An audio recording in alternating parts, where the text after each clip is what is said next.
আমরা আজকে বটতলা থেকে প্যারাডাইস চৌবানি রোড এবং অফিস ল্যান্ড আইজিএমের সামনে আমরা রেড করতেছি। মেনলি আমাদের আনঅথরাইজ যে পার্কিং ভেহিক্যাল, বাইক, অটো, টমটম এগুলির এগেনস্টে আমরা অ্যাকশন করতেছি।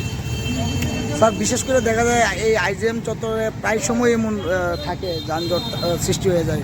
সেই বিষয়ে আপনারা ট্রাফিক দপ্তর কী ধরনের ভূমিকা নেবেন আগামী দিনে?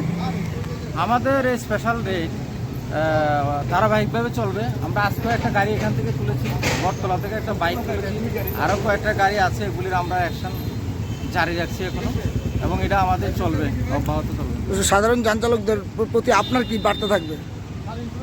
বার্তা থাকবে যে যারা রং পার্কিংয়ে বা আনঅথরাইজ পার্কিং প্লেসে গাড়ি প্লেস করেন, আমরা ক্রেন দিয়ে গাড়িগুলি নিয়ে যাব, এবং যেগুলি ধরেন টেম্পারিং থাকে নাম্বার প্লেট, ওই যে যাতে সিসি ক্যামেরাতে না আসে, তারপরে মডিফাইড সিলিন্ডার আছে, সাইলেন্সার, এবং যে গাড়িগুলি ট্রাফিক যে রুলস সেগুলি অমান্য করে সেগুলির মধ্যে আমাদের অব্যাহত থাকবে।